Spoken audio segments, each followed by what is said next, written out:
দেশ বরেণ্য কৃতি সন্তান, দেশ বরেণ্য সাংঘিক ব্যক্তিত্ব পণ্ডিত ডক্টর লোকানন্দ সি মাহাতেরোর স্মরণ সভা উপলক্ষে আজকের দিনব্যাপী অনুষ্ঠানের তৃতীয় পর্ব।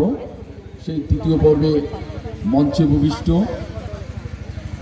প্রধান অতিথির আসন অলঙ্কৃত করে যিনি আমাদেরকে সম্মানিত করে যাচ্ছেন, উনি হচ্ছেন বাংলাদেশ বৌদ্ধ ভিক্ষু মহাসভার সম্মানিত মহাসচিব, পরম পূজনীয় মহাসচিব, তরুণ প্রতিশ্রুতিশীল সাংঘিক ব্যক্তিত্ব অধ্যাপক সুমেধানন্দ মাহাতেরো মহোদয়।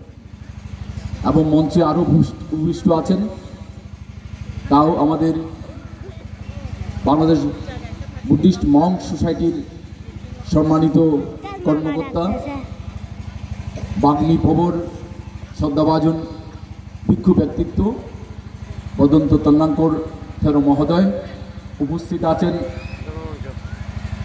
আরেক কৃতি সাংঘিক ব্যক্তিত্ব বদন্ত সংঘানন্দ মাহাতেরো।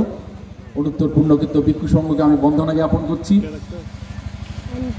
আমি কিন্তু সকালেই ছিলাম, সকাল আমি একটি কারণেই বলার সুযোগটা নিই নাই, শুধু একজন কৃতি ব্যক্তিত্বকে সম্মান দেখানোর জন্য, যিনি সুদূর ঢাকা থেকে অনেক পরিশ্রম করে আজকে আমাদের বৃহত্তর আধারমানিক গ্রামকে ধন্য করে সকাল থেকে এখনো পর্যন্ত বসে আছেন। ওনাকে কল্যাণ ট্রাস্ট, কল্যাণ বৌদ্ধ ধর্মীয় কল্যাণ ট্রাস্টের ট্রাস্টি বললে আমি ছোট হয় মনে করি। উনি হলেন প্রাইস্টের অক্সফোর্ড নামে খ্যাত বিশ্ববিদ্যালয়, ঢাকা বিশ্ববিদ্যালয়ের সুপার নিউমারি প্রফেসর এবং ঢাকা বিশ্ববিদ্যালয়ের পালি বিভাগের স্বনামধন্য প্রফেসর ডক্টর সুকোমল বড়ুয়া মহোদয়। উনি আমাদের বৃহত্তর আধারমানিক গ্রামকে ধন্য করেছেন। উনি উপস্থিত হয়ে আমাদেরকে সম্মানিত করেছেন। উনি উপস্থিত হয়ে আমাদের কৃতি সন্তান, আমাদের এই বৃহত্তর আধারমানিক গ্রামের সাংঘিক ব্যক্তিত্ব, যিনি সুদূর বিদেশে অবস্থান করেও এই জন্মভূমিকে ভুলেন নাই, সেই খ্যাতিমান সাংঘিক ব্যক্তিত্ব ডক্টর লোকানন্দ মাহাতেরো মহোদয়কে সম্মান জানানোর জন্য এখানে উপস্থিত হয়েছেন, এখনো পর্যন্ত আমাদের মাঝে উপস্থিত হয়ে আছেন। আমি যারা বাইরে বিক্ষিপ্ত অবস্থায় ঘোরাফেরা করছেন তাদের প্রতি বিনীত অনুরোধ, স্যারের বক্তব্য দেওয়ার আগে আপনারা নির্দিষ্ট এই যে আমাদের মঞ্চের সামনে আপনাদের জন্য নির্ধারিত যে আসন গ্রহণ করুন। আমাদের সম্মানিত প্রধান অতিথি মূল্যবান বক্তব্য রাখবেন এবং শুধু উনি আমাদের লোকানন্দ সি মাহাতেরোকে সম্মান জানাবেন তা না, বর্তমান পরিপ্রেক্ষিতে, বর্তমান আর্থসামাজিক পরিপ্রেক্ষিতে, রাজনৈতিক পরিপ্রেক্ষিতে আমাদের ভবিষ্যৎ দিক নির্দেশনা আমাদের এই স্যারের কাছ থেকে, ডক্টর সুকোমল স্যারের কাছ থেকে শুনতে পাবো। তাই আপনারা বিক্ষিপ্ত অবস্থা ঘুরাফেরা না করে এখানে অবস্থান হন, সেটাই আমি কামনা করছি। এবং আপনারা যারা এতক্ষণ সকাল থেকে এই অনুষ্ঠানকে সর্বাঙ্গীন সুন্দর করার জন্য উপস্থিত হয়েছেন, সবার প্রতি আমার ব্যক্তিগত পক্ষ থেকে শ্রদ্ধা, প্রীতি এবং অভিনন্দন জ্ঞাপন করছি। শুরুতেই আমি পণ্ডিত ডক্টর লোকানন্দ সি মাহাতেরো, এখানে একটা শব্দ সি কেন বলা হতো আসলে আমিও জানতাম না। এই যে সুন্দর একটা প্রদর্শনী কেন্দ্র করা হয়েছে, সেটা আমি মনে করি যে আয়োজক কমিটির বা আমাদের বকুলদারের একটা দূরদর্শী চিন্তা থেকে এই প্রদর্শনীটা করেছেন। এবং সেই প্রদর্শনীর মধ্যে উনি যে ডিগ্রি পেয়েছেন, সেই ডিগ্রির মধ্যে পরিপূর্ণভাবে লেখা আছে লোকানন্দ চৌধুরী ভিক্ষু বা মাহাতেরো। তাহলে এইখানে খেয়াল করেন, দেশপ্রেম এবং স্বজাতি প্রেম এবং নিজের গোষ্ঠীর প্রেম কি পরিমাণ আমাদের পরম পূজনীয় লোকানন্দ ভান্তের মধ্যে ছিল। এবং উনি নামের সাথে এই চৌধুরীটা কিন্তু সি দিয়ে লাগিয়ে রেখেছেন। এটা দ্বারা বোঝা যায় ওনার মাতৃভূমির প্রতি শ্রদ্ধা, ওনার স্বজাতির প্রতি শ্রদ্ধা এবং ওনার দেশপ্রেমটা প্রমাণিত হয়। এই যে প্রদর্শনী, সে প্রদর্শনীর মধ্যে ওনার যেই বইগুলো রাখা হয়েছে, যে ছবিগুলো রাখা হয়েছে, সেটা দ্বারা আমাদের এই বর্তমান প্রজন্ম বা আগামী প্রজন্ম এই লোকানন্দ শ্রী মহাতের জীবন সম্পর্কে জানতে পারবেন। এবং আমি ব্যক্তিগতভাবে এত বেশি জানতাম না। এই অনুষ্ঠানে আসার আগে থেকেই যে স্টাডি বা ওনাকে জানার যে চেষ্টা বা আজকে প্রদর্শনী দেখে ওনাকে যা জানলাম এবং আমাদের সম্মানিত আলোচকদের কাছ থেকে যা শুনলাম, আমি ঋদ্ধ হলাম এবং আমি ধন্য হলাম। এবং এই বৃহত্তর আন্ধারমানিক গ্রামে জন্মগ্রহণ করে আমি ধন্য হলাম, কারণ যে এই আন্ধারমানিক গ্রামে বংশ পরম্পরায় এরকম কীর্তিমান ভিক্ষু ব্যক্তিত্ব আমাদেরকে ধন্য করে গেছেন। যেমন কেশরী মহাস্তবিক থেকে শুরু করে মুরাদন মহাস্তবিক থেকে আরম্ভ করে আমরা পরপর ৩-৪ জন এই আন্ধারমানিকের কৃতি ভিক্ষু ব্যক্তিত্ব সংঘনায়কের দায়িত্ব পালন করেছেন। বিমলাচার ভিক্ষু, যিনি আকিয়াফের ভিক্ষু সংঘের সংঘনায়ক ছিলেন, এবং অখিল ভারতীয় সংঘনায়ক ছিলেন আরেক পণ্ডিত ব্যক্তিত্ব আনন্দ মিত্র মহাতেরও, এবং আরেকজন সাংঘিক ব্যক্তিত্ব সংঘনায়কের দায়িত্ব পালন করেছেন। উনি হচ্ছেন প্রজ্ঞালঙ্কার মহাস্তবীর। এই প্রজ্ঞালঙ্কার মহাস্তবীর কিন্তু বংশগীত বান্তের সাথে উঠাপড়া করতেন, এবং তাদের মধ্যে কীরকম একটা হৃদ্যতাপূর্ণ সম্পর্ক সেটা আমি কতলা বেলকাইন বৌদ্ধবিহারে গিয়ে অনুধাবন করতে পেরেছি। এবং আজকের যারা আয়োজক তারা দেখিয়ে দিয়েছেন আন্ধারমানিক গ্রামে কোনো আমাদের মধ্যে শঙ্করাজ নিকায় মহাস্তবীর নিকায়ের কোনো ভেদাভেদ নেই, আমরা সবাই এক। আজকের আমাদের এখানে দ্বিতীয় পর্বে আমাদের ভিক্ষু ব্যক্তিত্ব প্রিয়দর্শী বান্তে উপস্থিত ছিলেন।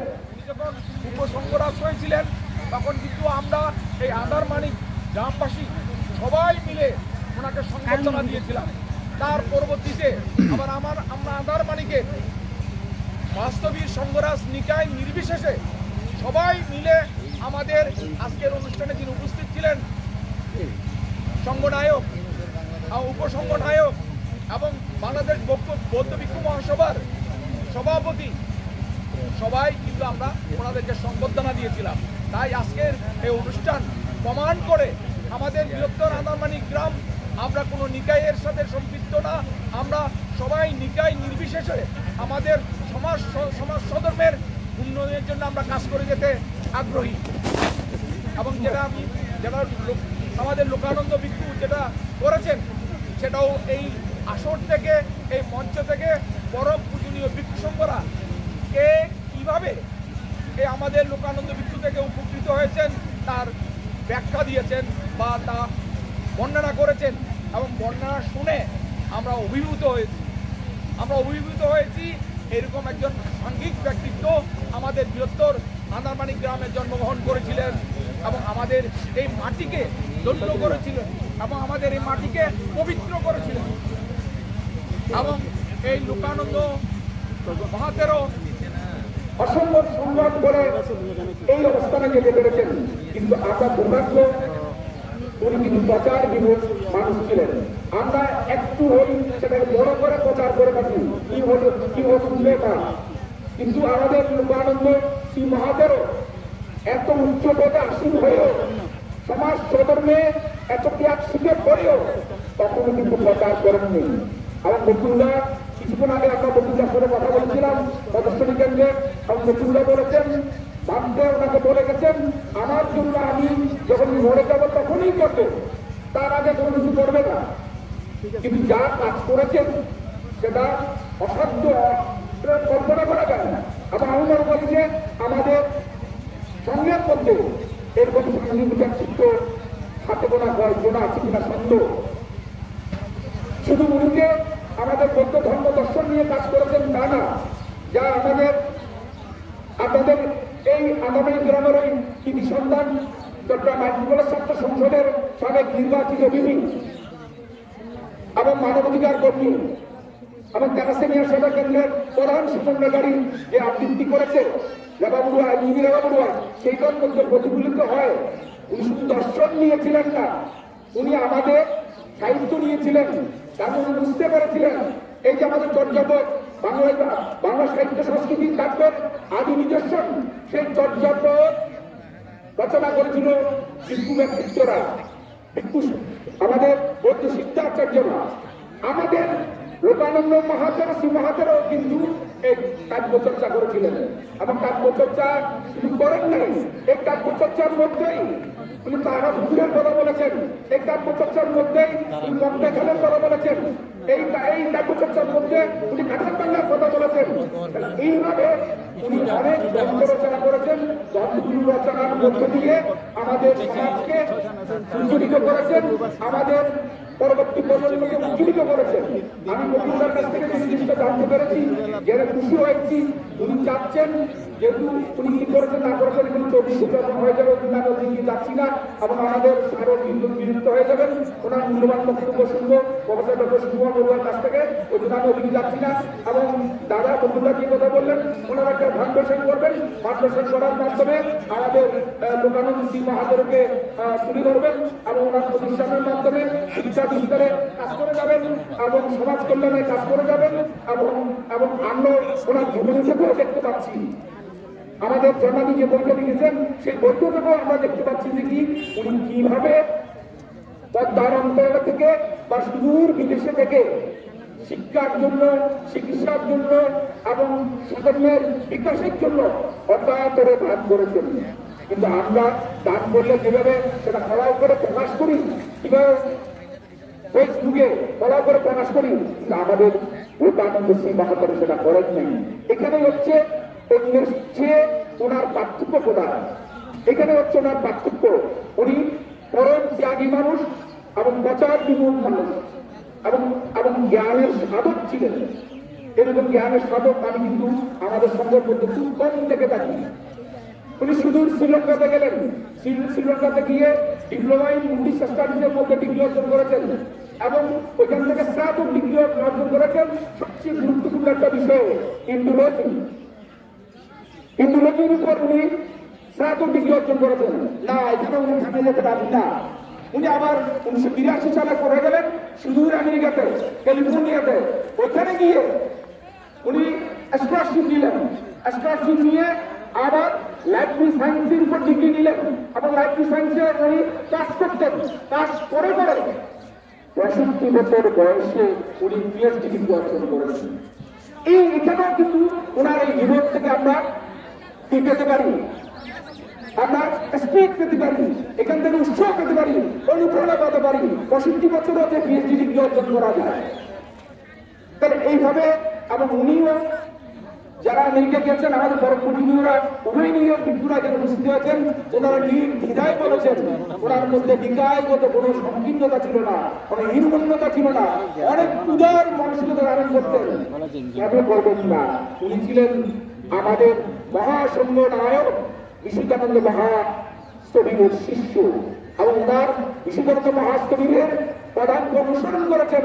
সুতরাং এই ক্ষেত্রে কোন ধরনের নিকায়গত সংকীর্ণতা আমার মনের মধ্যে কাজ করে না এবং আমাদের তরফ ধর্মীয় ভিক্ষু সংঘরা দেখিয়েছেন এবং তাদের পথ ধরে এই চৌধুরী পরিবার, আধারমানিক পরিবার আজকে এক জায়গায় আমাদের দুই নিকায়ের কীর্তিমান সাংঘিক ব্যক্তিত্বদেরকে সংগঠিত করে একটা সুন্দর অনুষ্ঠান আমাদেরকে উপহার দিয়েছেন।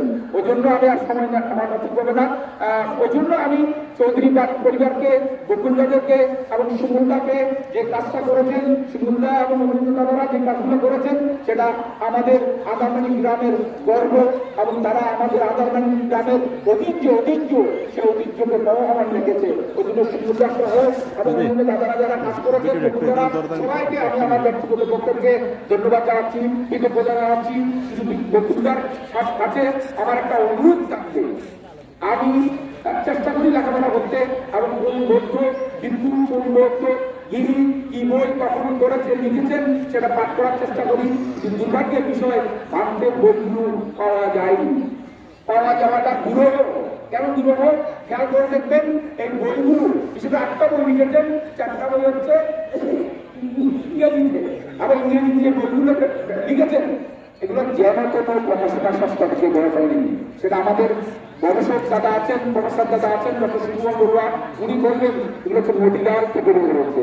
নিউ দিল্লির মতিলাল থেকে কোনো সহজে কোনো বইতে করা চাকরিগত কথা না। ওদের 4-5 জন এডিটর থাকে।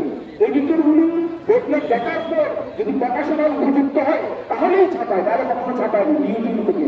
তাহলে স্যারে আমাদের লোকানন্দ শ্রী মহাদেবের যে বইগুলো সেই বইগুলো সেই জায়গা থেকে ধরা হচ্ছে এবং যার কারণে বইগুলো থাইল্যান্ডের একটা বিশ্ববিদ্যালয়ের পাঠ্য এবং হংকং বিশ্ববিদ্যালয়ের পাঠ্য এটা আমাদের জন্য আগামী গ্রামবাসীর জন্য আমাদের এই বঙ্গীয় অঞ্চলের বিদ্যুৎসঙ্গের জন্য গর্বের বিষয় অহংকারের বিষয় কিন্তু দুর্ভাগ্যের বিষয় সে বইগুলো আমাদের পাঠের সুযোগটা খুবই কম ওই জন্য বকুলদার কাছে অনুরোধ থাকবে উনি যেন ভাবতে সবগুলো বই নিয়ে যেন রচনা সমগ্র প্রকাশ করে যদি রচনা সমগ্র প্রকাশ করে তাহলে ভাবতে দীর্ঘদিন বেঁচে থাকবেন কারণ যে এই কর্ম যে কর্ম লিখিত কর্ম এবং এই যে সমৃদ্ধ বিহার এই বিহার এবং বইগুলোর মধ্যে দিয়ে বাঁধতে যুগ ধরে বেঁচে থাকবেন তাই আমি বকুলার কাছে বিনীত অনুরোধ জানাবো উনি যেন ওনার রচনা সমগ্রগুলো প্রকাশ করেন এবং প্রকাশ করলে আমরা স্বাভাবিকভাবে আরো বেশি বাঁধ থেকে জানতে পারবো এবং আমি মনে করি বাঁধের আজকে যে বক্তব্যগুলো শুনেছি বক্তব্য থেকে স্পষ্ট হচ্ছে ওনাকে নিয়ে একটা স্মারক বন্ধ করাটা খুব জরুরি ছিল কিন্তু স্মারক বন্ধ হয়নি জন্মাকে একটা কাজ করেছেন এবং অনেকে চিন্তা লিখেছেন কিন্তু আজকে বান্ধবীর যে বক্তব্য সেই বক্তব্যগুলো যদি তুলে ধরা হয় তাহলে বান্ধব থেকে নিয়ে আপনাকে স্মারক বন্ধ রিজিভ করতে পারেন তাই আমি দাদাকে আরেকটা অনুরোধ করবো যেন একটা স্মারক বন্ধ প্রকাশ করা হয় ওনার এই লিখিত বইগুলোর উপর আলোচনা করে বিভিন্ন জন বক্তব্য রাখবেন এবং ওনার ভিতরে উনি বিদেশে থাকলেও ওনার ভিতরে যে মাধ্যমত্ব ছিল এত বছর বিদেশে থাকার পরও যেটা আমাদের মুজিব বাংলা বলেছেন আমরা বাংলা বলতে চাই না ইংরেজি বলতে চাই সবসময় বিদেশে থাকলে কিন্তু আমাদের এই যে আমাদের লোক আনন্দ সিং মহাদেব উনি বাংলাকে লালন করতেন ভিতরে ধারণ করতেন ধারণ করার কারণে উনি বাংলায় লিখতেন ইংরেজিও লিখতেন এগুলো আমাদের জন্য গর্বের বিষয় এবং সমাজের একটা বই যেটা করেছেন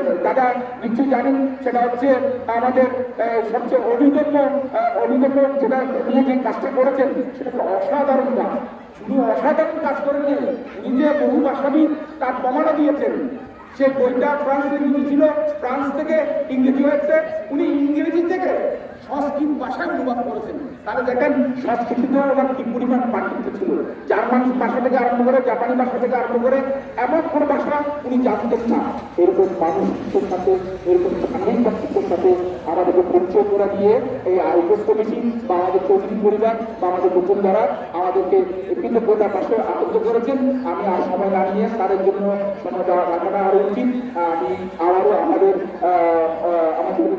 পণ্ডিত ডক্টর লোকানন্দ শ্রী মহাদেবের প্রতি গভীর শ্রদ্ধা জানাচ্ছি এবং আমাকে এখানে কিছু বলার সুযোগ দেওয়ার জন্য আয়োজকদেরকে কৃতজ্ঞতা জানাচ্ছি আর সঙ্গে কৃতজ্ঞতা জানিয়ে আমার দাদা আজকে আমাদের আগামী গ্রামে এসেছেন সেই দাদাকে প্রফেসর ডক্টর সুকুমার দাকে ধন্যবাদ জানাচ্ছি এবং আমাদের মাঝে আর একজন উপস্থিত হচ্ছেন উনি হচ্ছেন বিশিষ্ট ব্যবসায়ী স্বনামধন্য ব্যবসায়ী এবং বাকি সংগঠনের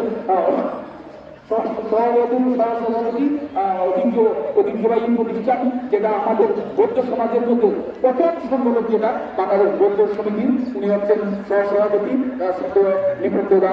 এখানে বক্তব্যবিদা এখানে উপস্থিত হয়েছেন উনি বক্তব্য রেখেছেন ওনার প্রতিও কৃতজ্ঞতা জানিয়ে এতক্ষণ আমার শোনার জন্য আপনাদের প্রতিও কৃতজ্ঞতা জানিয়ে আমার বক্তব্য সকল